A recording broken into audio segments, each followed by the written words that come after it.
Some of the most powerful men in the world are quiet introverts who have trained themselves to be socially confident. It almost feels like kind of a dark magic.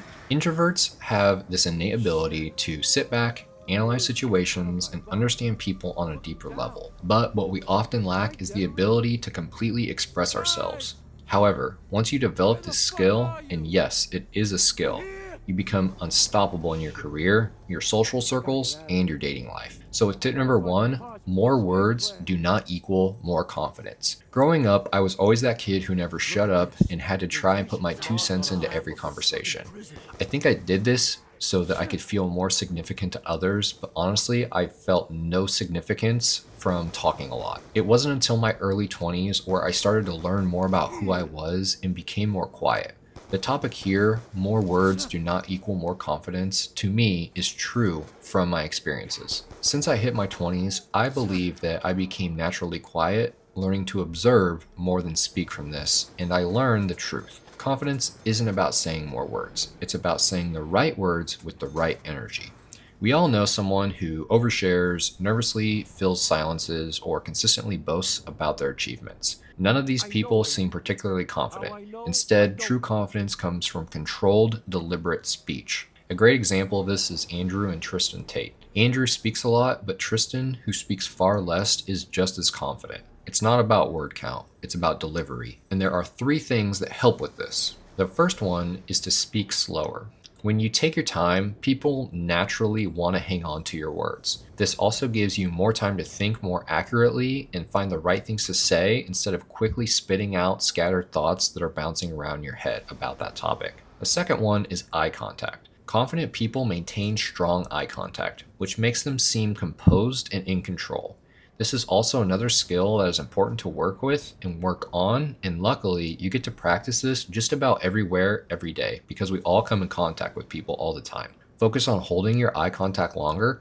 It will be awkward to you at the beginning, but the other person you're talking to is going to perceive this as confidence. And the third one is having a more powerful first impression.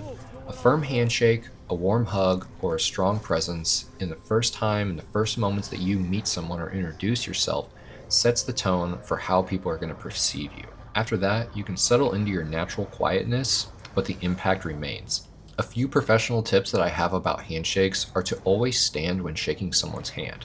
Get your ass up, don't sit down and shake someone's hand, that is very disrespectful. And having a firm handshake is important, and an easy way to ensure that this is done is not by squeezing the other person's hand. It's done by keeping your hand strong, flexed, and firm.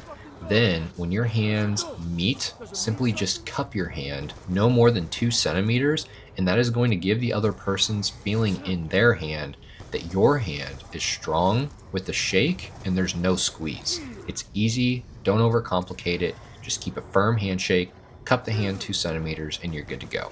Moving into tip number 2, we have true confidence comes from within. A lot of people misunderstand confidence. They think it's walking into a room and assuming everyone likes them. That's fake confidence because it relies on external approval. True confidence is walking into a room and knowing that whether people like you or not, it doesn't change how you feel about yourself. It's a great feeling and trait to view and have confidence in this way versus thinking that you need to earn your confidence from the validation of others. This type of confidence is rock solid because it comes from within. It isn't shaken by rejection, failure, or embarrassment. Instead of seeking validation, you live your life on your own terms, and that's what makes you unshakable. This moves us into tip number 3. You do not deserve confidence, you earn it. Confidence isn't something you can fake or instantly acquire.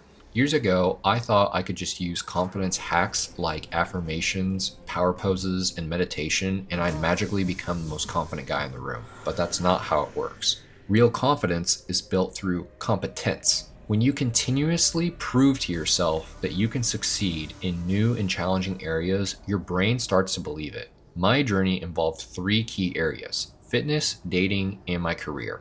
In fitness, dedication to the gym gave me a sense of accomplishment and control over my progress. It always allowed me to learn what my limits were and what discipline can do for my life.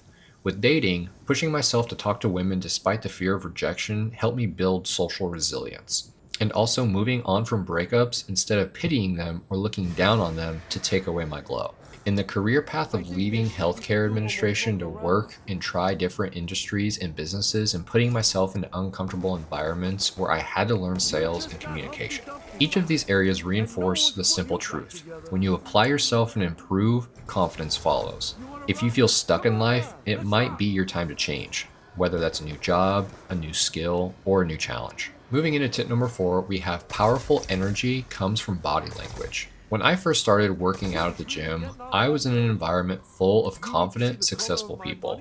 I was honestly intimidated, but I had to learn one crucial trick: control your body language and your emotions will follow. We all have to start somewhere, man. And I think that going to the gym is a great location to start learning your self confidence because you will be put literally right in front of jack guys, attractive women, and wealthy men and women. At one of my first big interviews, I was nervous as hell, but I had already taught myself that when I'm in situations like this, I just sit back, relax, and pay extreme attention to the subject at hand. By doing this, I was able to not just get the job, but I was able to maintain and hold myself to a high standard in front of 8 very professional healthcare workers that I was going to be working with. Now, in reality, I was anything but comfortable, but by controlling my posture, I became comfortable. This applies everywhere. Whether you're on a date, in a business meeting, or just walking into a room, how you carry yourself dictates how others perceive you, and more importantly, how you perceive yourself. I want to now talk about tip number 5, your outer layer matters. As introverts, we don't always dominate conversations, so our appearance speaks for us. Your clothing, grooming, and physique all create an instant impression of who you are. One of the biggest mistakes guys make is having only one good wardrobe. Maybe you look sharp at work, but dress like a teenager at the gym, or maybe your gym gear is on point, but you look sloppy on a date. You need different outfits for different environments. My rule of thumb for a wardrobe is when in doubt, black out. All black with white sneakers, and I'm feeling and looking my best in almost anywhere that I go. I can do this at the gym, going out on a date, going to an event, anything like that. When in doubt, I black out. Black makes you look slimmer. It also gives you the hint of mystery when people see you. It's a dark and mysterious color, and that is what we are going to be perceived as when we are wearing black. If you get in the gym too, this is naturally going to make your clothes fit you better and make your outfits. Tristan Tate talked about this one time. I saw a reel on it, and he explained how suits don't make the man look good. The man's physique makes the suit look good.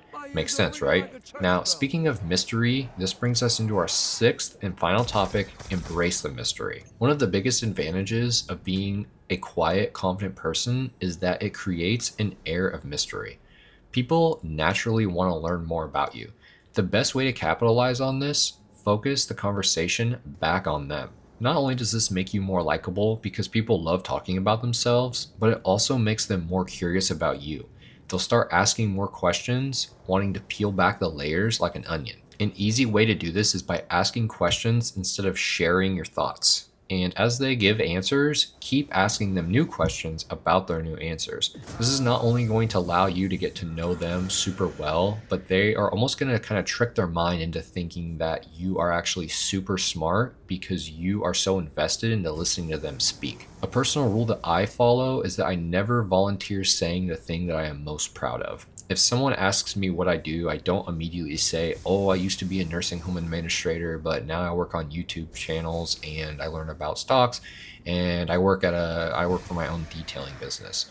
Why? Because letting people discover things about you naturally is far more powerful than bragging about them up front. It forces people to dig deeper, which makes them value you more. This can be hard to do for a lot of people, but if you can simply and politely keep your mouth shut, this will for sure be a new superpower when meeting new people, and in the future being able to have them respect you more because they are genuinely getting to know you and you are not being categorized based off of the successes that you have already done in your past. If you found this video helpful, check out my next video right here about successful tips.